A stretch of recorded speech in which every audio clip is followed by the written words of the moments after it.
Welcome back to Easily Explained, where today we will be talking about absolute value equations and inequalities. So let's get started. The absolute value of a number is the distance from 0 to that number on a number line. Let's look at an example.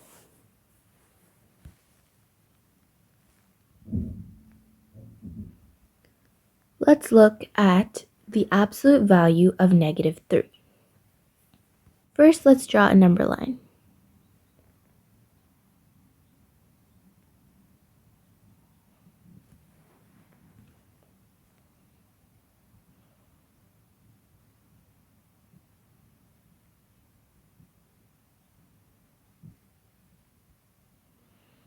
Alright, so our point is -3, and we need to calculate the distance from 0, which would be the absolute value. 1, 2, 3. So the absolute value of -3 is 3. The absolute value of 3 would also be 3. Right, let's look at another one. -4. The absolute value of -4 would be 1, 2, 3, 4. And the absolute value of 4 would also be 4. So you're probably noticing a pattern. When the number is negative, it just comes out to be positive. And when the number is positive, it just stays positive. So absolute value of a number can never be negative because it can't be a negative distance from 0. Alright, now let's talk about absolute value equation. First, let's take a simple equation. The absolute value of x is equal to 10. So the first thing we need to understand is that this equation actually has two solutions.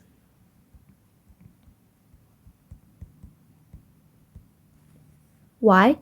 Because x can be positive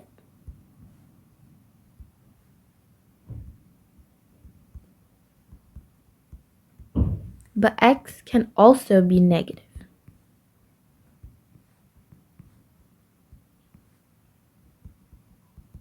Because it is the absolute value of x, so it's still going to equal either 10 or -10. Now let's look at a more complicated equation. We need to get two solutions because we know that each absolute value equation is going to have two solutions. So the first thing that we're going to do is just get rid of the absolute value signs and write one equation just as it is written right in the original. So x minus 2 is equal to 4. We're going to keep whatever is written in the absolute value, but the number on the other side of the equation, we're going to switch the sign. So since it's positive, we're going to make it negative. This will give us two different values of x, because we will do +2 on either side for this one, and we'll get x is equal to 6.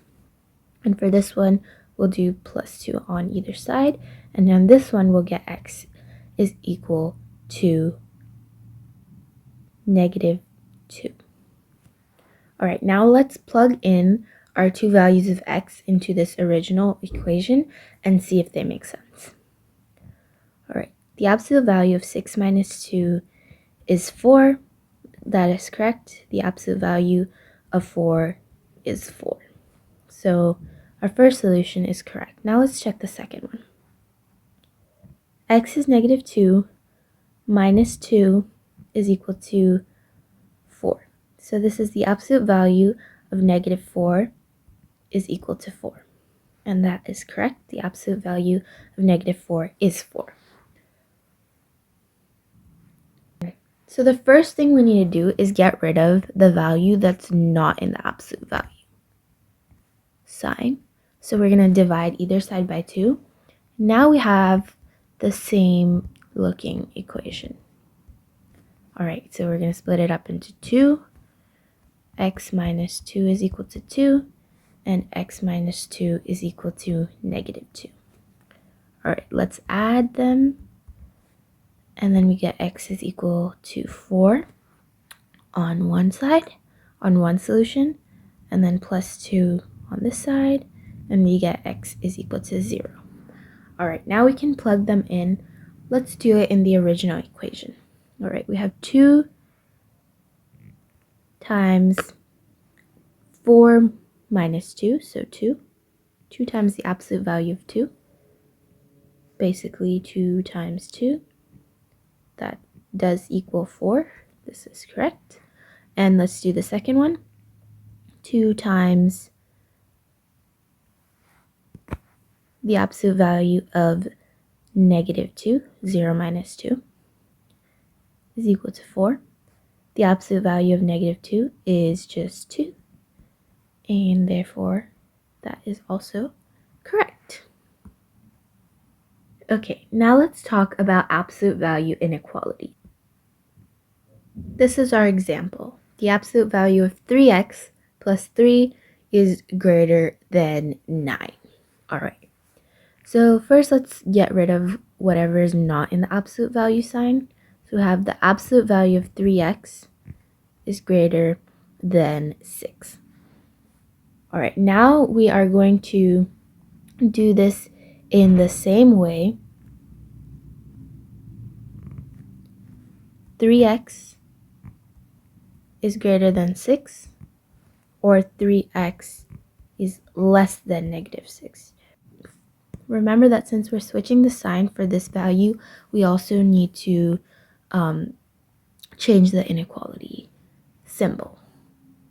All right, so now we have 2 different solutions, but let's simplify them further. We have x is greater than 2, and x is less than negative 2. All right, since when we look at these 2 solutions, now we have to decide whether it's a conjunction or a disjunction. Okay, so we have x is greater than 2. So let's list out some possible solutions. X could be 3, 4, 5, etc., etc., etc. For this one, x could be negative 3, negative 4, negative 5, and so on and so on and so on. So now that we look at this, we see that there's no range. It can either be x is greater than 2 or x is less than negative 2. It cannot coexist together and be true. This means that it must be or, which therefore means that this is a disjunction. So now we can graph it the same way that we would graph a normal disjunction. Let's say this is 0, 1, 2, 3, negative 1, negative 2, negative 3. All right, x is greater than 2, and x is less than negative 2. So that would be our graph. All right, now it's time for some practice. Okay, let's go over these together. The first thing we'll do is get rid of the negative 4 on either side. All right, so now we have the absolute value of x minus 3 is equal to negative 3. All right, let's split this up into 2 different equations. X minus 3 is equal to negative 3, and x minus 3 is equal to 3. Plus 3 on either side. So x is equal to 0. And on this side, plus 3 on either side. X is equal to 6. So x is equal to 0, and x is equal to 6. All right, next. First, let's simplify inside the absolute value signs.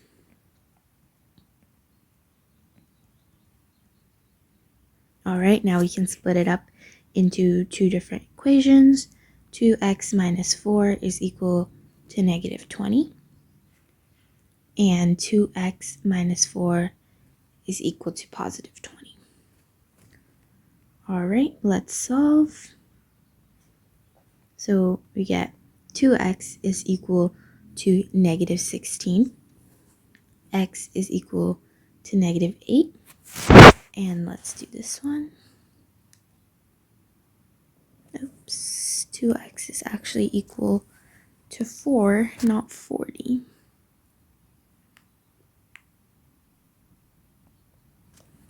All right, let's add the 4 on either side. 2x is equal to 24, x is equal to 12. Alright, now for the inequality. Let's divide by negative 2. So we have x minus 4. The absolute value of x minus 4 is less than or equal to negative 7. Right, we can split this up into two different inequalities.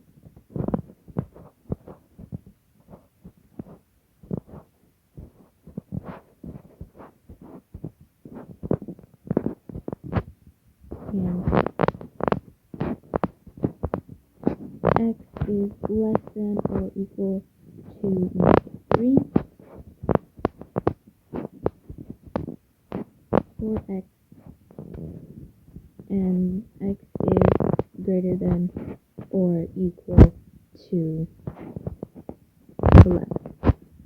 So this is a disjunction because there is no range. It must be 4 because there is no value that is both less than negative 3 and greater than 11. So now let's graph. Okay, so I'm just going to graph really quickly. So negative 4, negative 3, 0, 10, 11. Okay, so x is either less than or equal to negative 3, or it is greater than or equal to 11. All right, moving on. The absolute value of 4x plus 8 is less than 12. All right, let's split it up into two separate inequalities.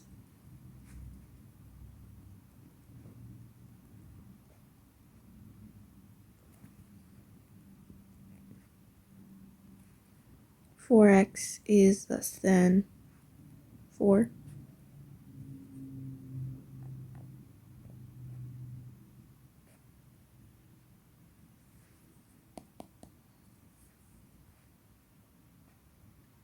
So x is less than 1. And then we have 4x is greater negative 12 plus negative 8, which is negative 20.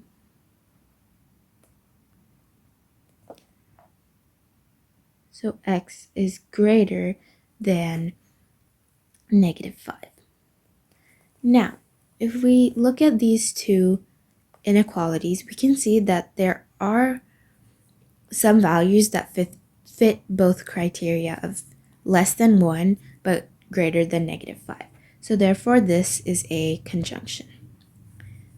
Now let's graph this absolute value inequality.